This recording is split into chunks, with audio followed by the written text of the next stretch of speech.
देखो ये सवाल लगाना है, ये मोललता का है। सुनो, मोललता का सूत्र क्या है? m बराबर, सुन लो, ध्यान दो, स्मॉल w अपना अपान स्मॉल m बटे कैपिटल W kg में, है ना। ये फार्मूला है मोललता का। ये क्या है? विलेय का भार। m क्या है? विलेय का अणुभार। लगा चुके ना सब। ये कैपिटल W क्या है? विलायक का भार किलोग्राम में। अब इसमें तुम्हें यही तो देखना है, स्मॉल w निकालना है और अणुभार निकालना है m, और ये w, ये हमें सवाल में पता करना है। देखो ध्यान दो, यहाँ पे हल करोगे तो सबसे पहले हमें क्या चाहिए? ये w पता करना है।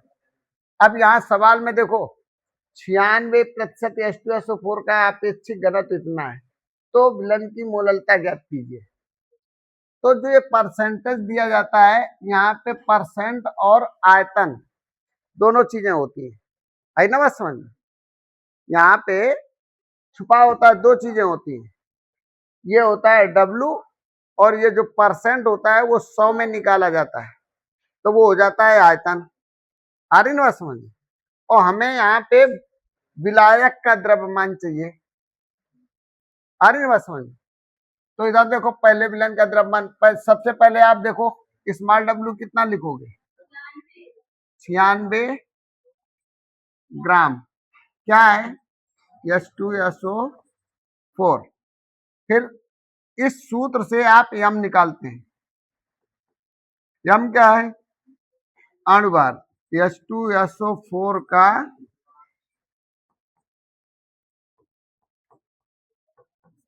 अणुभार।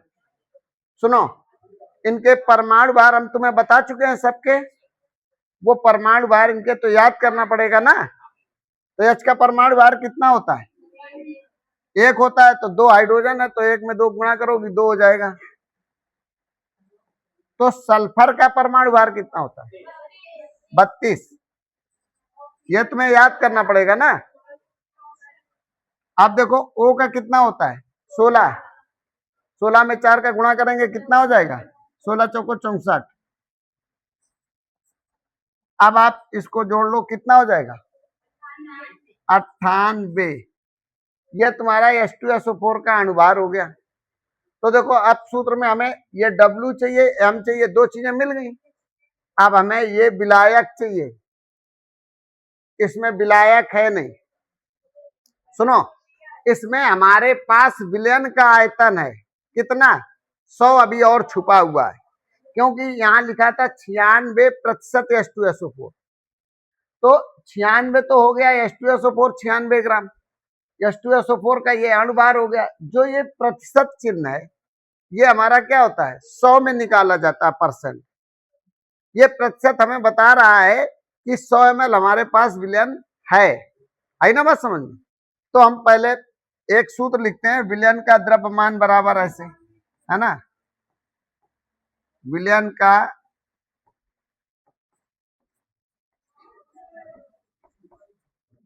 द्रव्यमान बराबर क्या लिखोगे? देखो, आयतन इंटू घनत्व होता है, आयतन इंटू घनत्व। अब आप देखो, आयतन तो जो ये परसेंट है वो 100 हो गया, 100 में निकाला जाता है, तो इसका आयतन तुम्हारा 100 ml है। यहाँ पे 100 लिख लो। घनत्व आपका सवाल में दिया गया है 1.84। अब इसका कैलकुलेशन करो कि कितना हो जाएगा? 184 ग्राम विलयन हो जाएगा, है ना। ये तुम्हारे पास विलयन है, और विलयन में दो चीजें होती हैं, विलेय और विलायक होता है ना। तो अब हम क्या करें कि विलायक निकालें। अब हमें देखो विलयन पता है और विलेय पता है, इस विलय को विलयन में घटा दो तो विलायक निकल आएगा। तो यहाँ पे देख लो,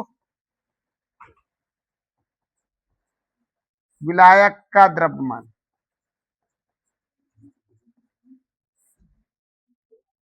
यानी कैपिटल डब्ल्यू, है ना, डायरेक्ट घटा दें। सुनो, ये विलयन का द्रव्यमान है, क्या है, लिख लो भाई, विलयन का द्रव्यमान माइनस क्या लिखोगे, विलय का द्रव्यमान, ये लिखेंगे।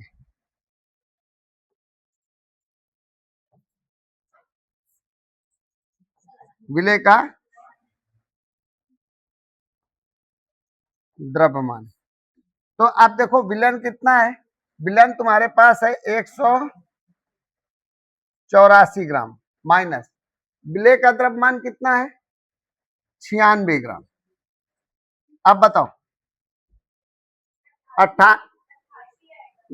ये 96 घटाओगे कितना आएगा 88 ग्राम।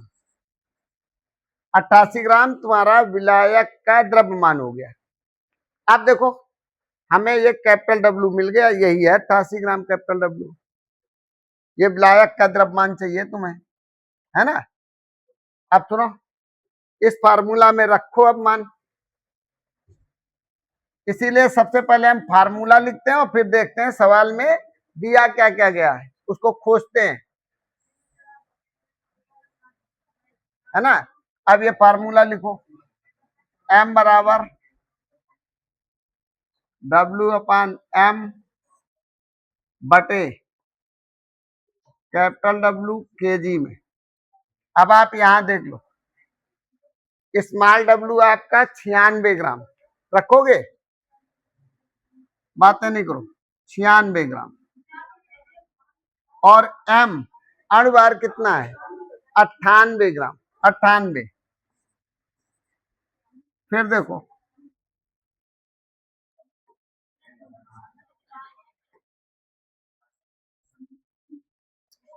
फिर ये लिखते हैं विलायक का द्रव्यमान कितना 88 ग्राम,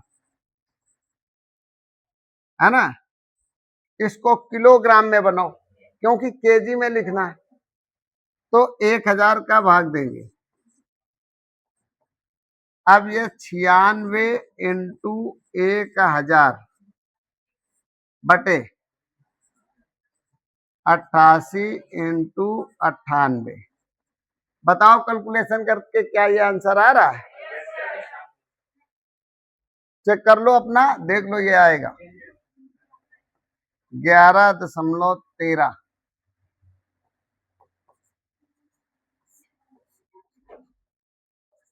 मोल प्रति केजी, ये आंसर होगा।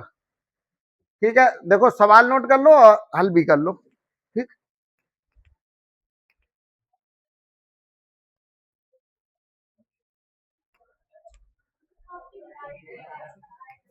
देख लो अगला सवाल, देखो देखो अब ये ऐसा है, इधर देखो बातें नहीं करो, ये अलग है सवाल, लगेगा वैसा ही, फार्मूला वही रहेगा। देखो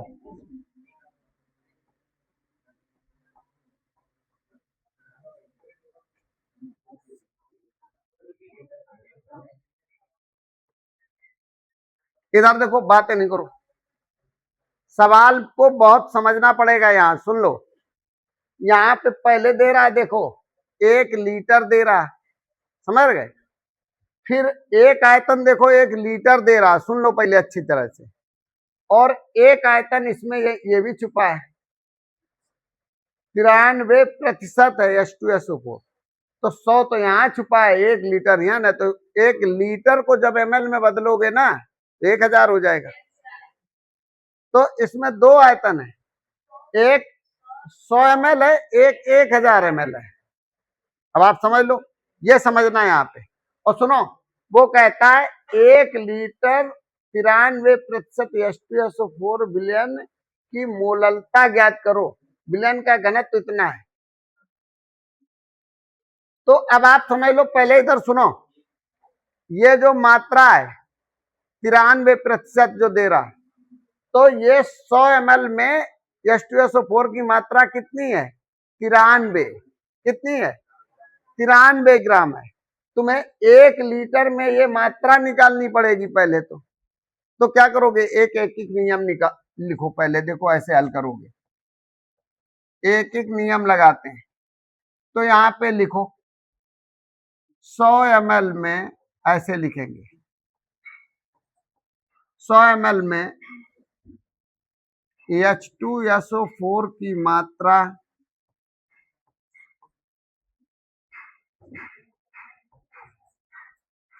मात्रा या कह सकते हो इसे 100 ml विलयन में H2SO4 की मात्रा, है ना? H2SO4 की मात्रा कितनी है? 93 ग्राम। तो हमें निकालना है 1000 ml में H2SO4 की मात्रा निकालनी है। क्या निकालनी है? ये लिखा है 1 लीटर, पूरा यही लिखेंगे। तो पॉइंट यहां देखो ऐसे लिखते हैं, इसका गुणा इसमें हो जाएगा और 100 का भाग दे देंगे। इधर देख लो,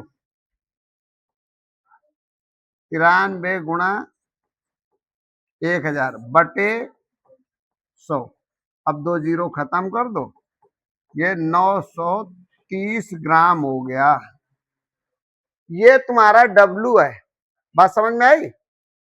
ये हमें क्या मिल गया? ये मिल गया W। ऐसे जब निकालोगे तो ये H2SO4 की मात्रा 1 लीटर में H2SO4 की मात्रा इतनी है, या 1000 ml में इतनी है, और 100 ml में उतनी थी। 100 ml में इतनी थी तो 1000 ml में इतनी। बात समझ में आ गई? बातें नहीं करो। यही तुम्हारा क्या है? W है ना? ये तुम्हारा W। अब फिर इसके बाद देखो, फिर वही नियम लगाते हैं। ये तो हमने W निकाल लिया, फिर हम M निकालेंगे तो H2SO4 से निकालेंगे, है ना? अब फिर देखो, इसके बाद यही W है तुम्हारा, ये कितना है? 930 ग्राम। ये स्मॉल W निकल के आया। अब फिर देखो M निकालो। ये सूत्र क्या है? H2SO4 का अणुभार।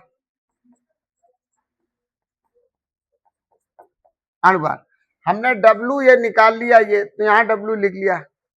अब हम ये M निकाल लें तो इससे निकलेगा। तुम्हें पता है वैसे हाइड्रोजन का अणुभार 1, परमाणु भार 1, तो इसमें 2 H है तो 2 हो जाएगा, और सल्फर का परमाणु भार 32। रटा रटाया लिखते हैं ना।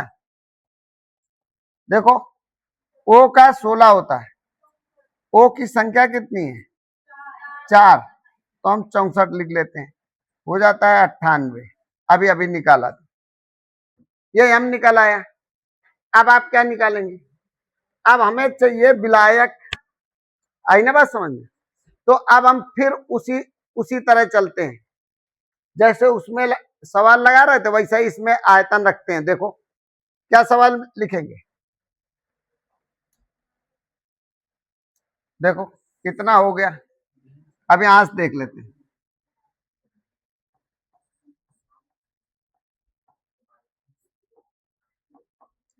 विलयन का द्रव्यमान।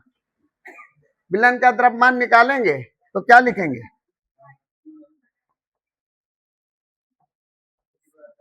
आयतन इनटू घनत्व लिखेंगे। आयतन अब कितना रखोगे? यहाँ 1 लीटर, क्योंकि यहाँ 1 लीटर दिया गया तो 1000 ml लिखोगे। यहाँ कितना लिखोगे? 1000 ml।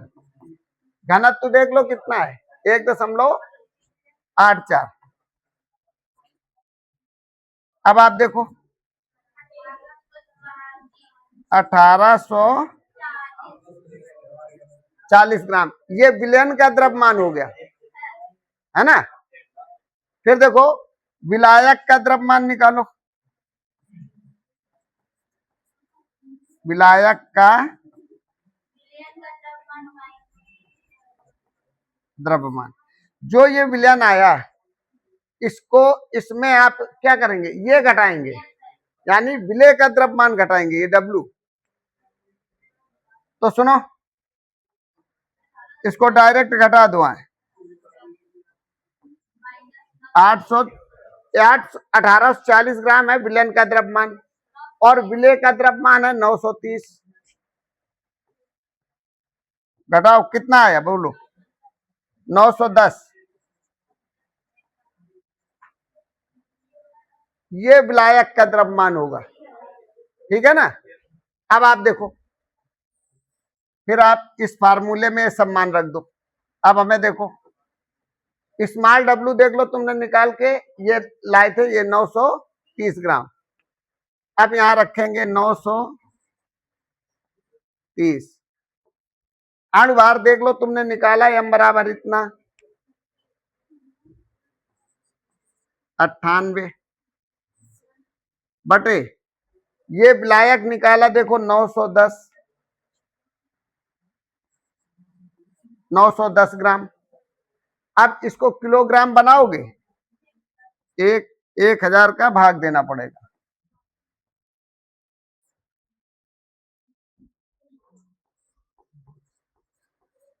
अब 1000 ऊपर ले जाओ, 930 इंटू 1000 बटे 910 इंटू 98। अब बताओ भाई आंसर कैलकुलेट करके ये मिलेगा कि नहीं, कोशिश करके देखो, देख लो यही आएगा, ये 10.42 करके देख लो, कोई दिक्कत नहीं। अपना घर में और कैलकुलेशन कर लेना। अच्छा ये यम है, मोलरता है, मोललता, मोल प्रति केजी। ये आंसर होगा बेटा, देख लो, चेक कर लो, है ना, लगा लो सवाल, देख लो इस टाइप का है।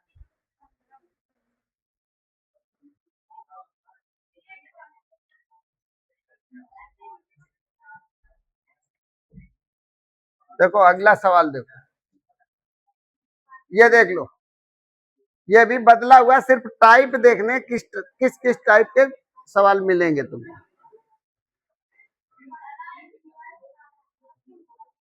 अरे इधर देखो, तुम लोग बदमाशी करते रहते हो। यहाँ देखो, ये क्या है बताओ, इसका नाम क्या है, एस्टिक अम्ल ना। देखो एस्टिक अम्ल के 2.03 मोलर जलीय विलयन, है ना। जलीय विलयन का घनत्व देखो दिया गया फिर से 1.017 ग्राम प्रति ml है। कहता है एस्टिक अम्ल का अणुभार भी दे रहा, देख लो, एस्टिक अम्ल का अणुभार भी दे दिया है, कोई दिक्कत नहीं। अब देखो कहता है विलयन की मोललता ज्ञात करो। सुनो, बातें नहीं करो। यहाँ पे तुम्हें अब W कैसे निकालोगे, स्मॉल W। इधर सुनो, मोललता ज्ञात करना, मोललता का फार्मूला तो यही है, स्मॉल W अपान स्मॉल m बटे कैपिटल W kg। सुनिए, बातें नहीं करो। अब हमें ये एक एक स्टेप चाहिए, स्मॉल W चाहिए, फिर स्मॉल m चाहिए, फिर कैपिटल W चाहिए, विलायक का द्रव्यमान चाहिए। अब सुनो, पहले ये निकालो। अब ये कैसे निकालोगे, देखो लिखोगे हल। अब यहाँ पे सवाल में मोलरता दी गई है, क्या दी गई, मोलरता। इसमें मोलरता है, और जब मोलरता है तो इसका W कैसे निकालें, ये देखो। अब एस्टिक अम्ल का द्रव्यमान निकलेगा, तो अब हम क्या लिखें बोलो, मोलरता इंटू अणुभार, ये होता है सूत्र अणुभार। इधर देख लो, मोलरता है 2.03, अणुभार दे रखा है 60, है ना, ये लिख लिया। अब देखो गुणा करके बताओ कितना आ रहा है? 1218 ध्यान पे आएगा। ठीक है, देख लो 121.8, है ना, यार। तो ये लिख लो, ये ग्राम में ये स्मॉल डब्लू हो गया। ठीक, बात समझ में आई? अब देखो अणुभार यम दे रखा है उसने, यम दे रखा डायरेक्ट 60, तो देखो हमें स्मॉल डब्लू मिल गया, स्मॉल एम मिल गया। अब हमें ये चाहिए कैपिटल डब्लू। अब सुनो, ये ध्यान रखो, सुनो पहले यहां देखो, बातें नहीं करो। ये जो मोलरता है, इस यम की जगह हमने तुम्हें बताया था मोल प्रति लीटर लिखा जाता है, इसका मात्रक नहीं लिखा जाता। अगर यम ना होता तो मोल प्रति लीटर हो जाता। तो इसका मतलब आयतन इसमें छुपा है 1 लीटर। 1 लीटर का मतलब 1000 ml। आ रही ना बात समझ? इसी यम में छुपा है आयतन। सुन लो, और तभी तो ये घनत्व दिया गया है, घनत्व का गुणा करोगे उसमें आयतन में, तब विलयन का द्रव्यमान निकलेगा। सवाल वैसा ही है, सवाल वैसा ही लगेगा। सवाल को घुमा दिया, यहाँ पे तुम्हें अब आयतन ढूंढने में प्रॉब्लम होगी कि नहीं होगी? अगर थोड़ा सा चूक गए तो आयतन ढूंढे नहीं मिलेगा, क्योंकि यहाँ पे हम ये भी लिख सकते हैं 2.03 मोल प्रति लीटर, या फिर हम एम बना सकते हैं। तो उसने एम बना दिया तुम्हें भ्रमित करने के लिए। यहाँ पे आयतन छुपा है, अर्थात कहने का मतलब यहाँ पे मोल प्रति लीटर है। वही लीटर यहाँ पे, अब क्योंकि अब हम ये निकालेंगे विलयन का द्रव्यमान। देखो विलयन का द्रव्यमान, तब यहां लाएंगे हम आयतन, है ना, आयतन इंटू घनत्व। अब यहां गड़बड़ होगा तुम्हें। अब तुम सोचोगे, अगर ये बात नहीं जानते हो जो हमने बताई, मोल प्रति लीटर होता है, तो अब हम यहाँ पे लिखेंगे 1000। अब तुम सोचोगे सर जी ये 1000 कहां से आ गया? आ रही ना बात समझ में? जो ये मोलरता होती है 1 लीटर में होती है, क्योंकि इसका मात्रक हमने जब सवाल लगवाए तुम्हें बताए थे 2.03 मोल ऐसे, और प्रति लीटर लिखते थे। तो यम हटा दो, अगर ये हटा दो तो यम बना सकते हो, उसने यम बना के दिया ऐसे, या तो ये या तो ये।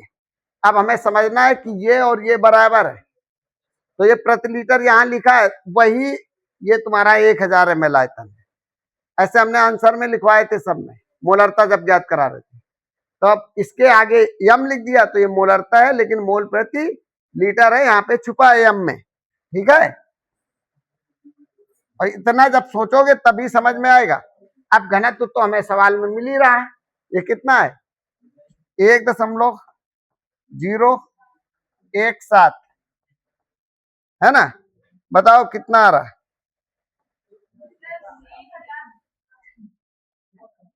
अच्छा 3017। भाई गुणा करोगे 30 के बाद दशमलव लगेगा तो इतना ही बचेगा। ठीक है, तो ये तुम्हारा क्या निकल आया? अब बातें नहीं करो, ये तो विलयन का द्रव्यमान निकला है। अभी क्या निकला है? विलयन का द्रव्यमान। और तुम्हें चाहिए क्या? तुम्हें विलायक का द्रव्यमान चाहिए। देखो अब लिखोगे विलायक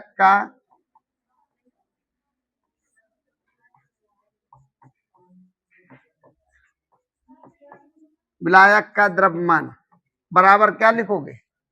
विलयन का द्रव्यमान है ना,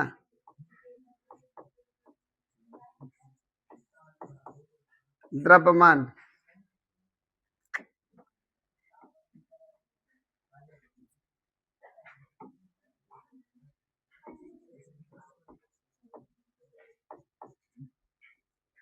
माइनस क्या लिखोगे, विलय का द्रव्यमान। हमारे पास दोनों है, विलय का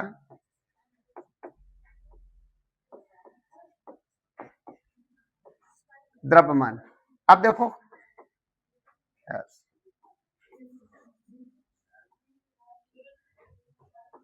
देखो विलयन का द्रव्यमान हमारा ये है और विलय का द्रव्यमान ये है 121.8। तो विलयन का द्रव्यमान देख लो 10 17 माइनस 121.8। बताओ इसको घटा के बताओ जल्दी कितना है।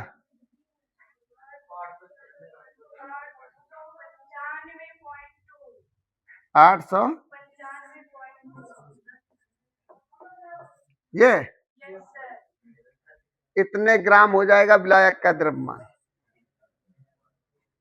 ठीक है ना, इसको इसमें और अच्छे से देख लेना एक बार, अगर यहाँ गलत हुई फिर आंसर भी गलत हुई। ठीक है, देख लिया। ठीक, अब सुनो, अब फार्मूला लगेगा तुम्हारा वही, फार्मूला नहीं चेंज होता है, फार्मूला लास्ट में वही लगेगा, बीच में ये स्टेपें आ रही, देख लो कैसे कैसे हम निकाल के ला रहे हैं। यानी विलायक का द्रव्यमान का मतलब हो गया कैपिटल डब्ल्यू, है ना, ये निकाले हो तुम। तो अब आप ये सूत्र लिख लो, m बराबर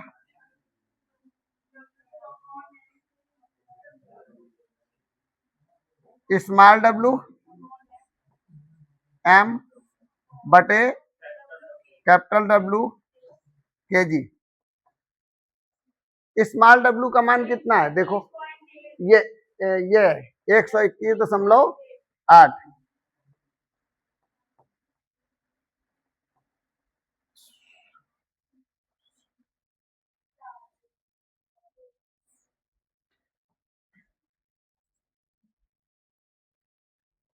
अणुभार कितना है, अणुभार है 60 रखेंगे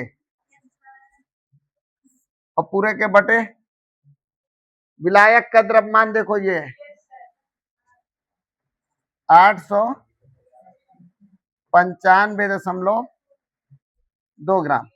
इसको किलोग्राम बनाओगी तो क्या करोगी, 1000 का भाग दोगी। अब ये ऊपर ले जाओ, देखो इसको ऊपर ले जाएंगे तो हो जाएगा इंटू 1000 बटे 95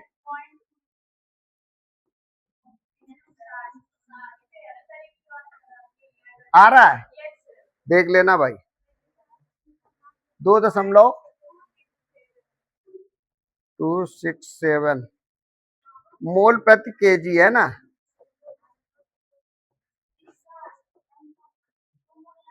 सुन लो, ये लगाओ, कोई दिक्कत इसमें,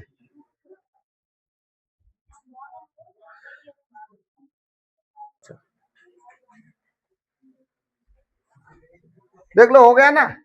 इधर देखो, ध्यान दो यहाँ पे थोड़ा बहुत,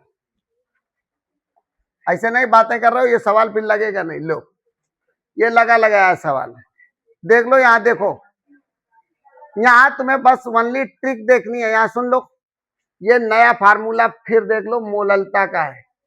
सुन लो, यहाँ देखो सवाल में कोई कठिनाई नहीं, एक बात समझनी है, अभी हम समझाएंगे, अभी तुम्हें दिक्कत होगी। ये मान इतने लग कहां से आ गए, सुनो इधर देखो, ये H2SO4 विलयन की मोललता की गणना कीजिए। कहता है इसमें जल का मोल प्रभाज, जल का मोल प्रभाज दिया 0.85 है। अब यहां सूत्र में देखो, यहां गौर करो, m बराबर, जब कभी सवाल में मोल प्रभाज दिया गया, अगर मोललता पूछ रहा है तो ये सूत्र अवश्य तुम्हें लगाना पड़ेगा, ये सूत्र रट के रखना होगा। देखो विलय का मोल प्रभाज इंटू 1000 बटे विलायक का अणुभार इंटू विलायक का मोल प्रभाज। अब यहाँ पे समझना है, सुनो, जैसे विलय का मोल प्रभाज तो इसमें है नहीं, जल क्या होता है, विलायक होता है, इसका मतलब है विलायक का मोल प्रभाज तो है, विलायक का अणुभार भी मिल जाएगा तुमको, क्योंकि विलायक क्या है, जल।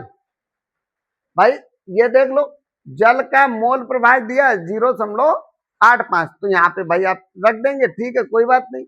जल का अणुभार भी तुम्हारा यहाँ आ जाएगा, ये 1000 लिखा, लेकिन ये कहां से आएगा, आप ध्यान रखें, सुन लो, यहाँ पे किसी विलयन का जो मोल प्रभाज होता है, किसी विलयन का मोल प्रभाज, चाहे जौन विलयन आप बनाए, उसका जो मोल प्रभाज होगा, यानी विलयन का मोल प्रभाज होगा, वो 1 होगा। कितना होगा, 1। और विलयन में 2 चीजें होती हैं, विलेय और विलायक, तो इसका मतलब एक में विलेय और विलायक दोनों का मोल प्रभाज होता है। बात समझ में आ रही कुछ की नहीं आ रही? कोई भी विलयन है उसका हमेशा मोल प्रभाज कितना होता है, 1 होता है। अगर 1 मोल प्रभाज है तो विलयन 2 चीजों से बना होता है, विलेय और विलायक से। तो अब आप समझ लीजिए, विलेय यानी विलायक का मोल प्रभाज दिया गया है 0.85, तो इसका मतलब है कि जब हम विलेय का मोल प्रभाज निकालेंगे तो इस 1 में घटा देंगे। बात समझ में आई कुछ? तो अपने आप वही निकल के आएगा, कितना, 0.15, यही आएगा निकल के। बात समझ में आ रही कुछ की नहीं आ रही? देखो अब यहां पे देखो, इधर सुन लो, अब हम तुम्हें दिखा देते हैं थोड़ा सा। भाई इस फार्मूला में हमें रखना है, ये मान कैसे है, देखो ऐसे सबसे पहले जब हल करोगे तो आप ऐसे लिखो, है ना, हल करोगे तो सबसे पहले आप, जल है तो विलायक का मोल प्रभाज क्या लिखोगे, यहां पे ऐसे लिख लो। इस सूत्र में हमें सबसे पहले ये खोजना है, ये सब चीज का इसमें मिल रही, तो विलायक का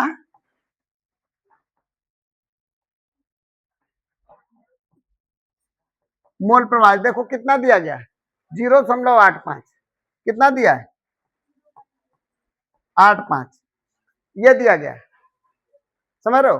अब फिर कहता विलायक का अणुभार, ये मिल गया सवाल में, तो विलायक का अणुभार देखो, विलायक का अणुभार कौन सा होगा, पानी दिया गया जल, तो जल का अणुभार निकालो, यानी विलायक का अणुभार अर्थात जल का अणुभार, जल का सूत्र क्या होता है, H2O, तो H का हो गया 2, है ना, O का हो गया 16, तो सीधे इतना तो जानबे करो कि इसका अणुभार 18 हो जाएगा। तो देखो 2 चीजें तो सवाल में खुला मिल रही है ना। अब यहां देखो, जब हम यहां पे देखते हैं, इधर देख लो, यहां पे हमें विलायक का मोल प्रभाज मिल रहा है, तो हमें विलेय का मोल प्रभाज चाहिए। इधर देखो, बात नहीं करो,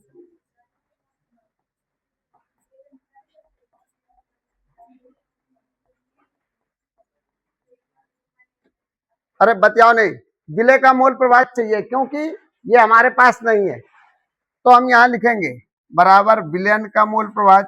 देख लो,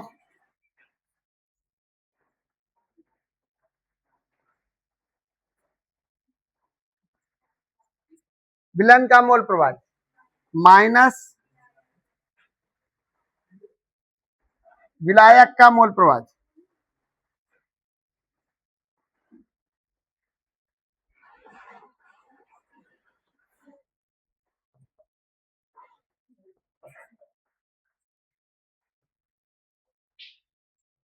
मोल प्रभाज।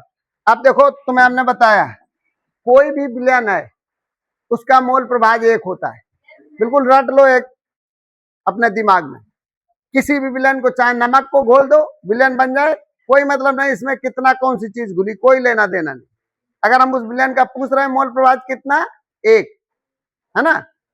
लेकिन अब वहां विलय और विलायक में किसी एक का पता है तो दूसरे का निकल आएगा। तो इधर देखो, ये विलयन का मोल प्रवाह एक होता है, ये रट के रखना तुम। और विलायक का मोल प्रवाह दिया गया है, कितना है?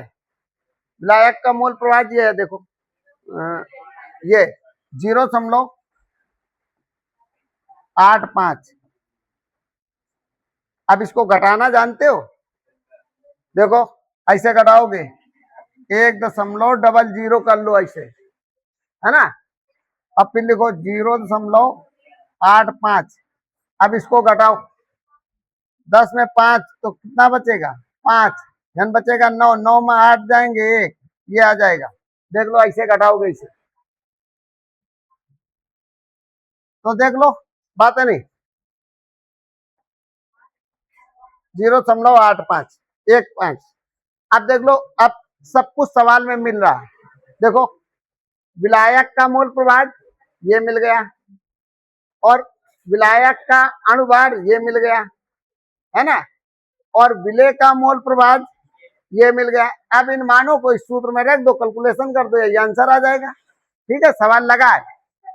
ये मान कैसे हल करोगे? पहले इतना हल करो, फिर इस सूत्र में मान रख के सीधे लगा दो, बस हो जाएगा। ठीक है, लगाओ इसे।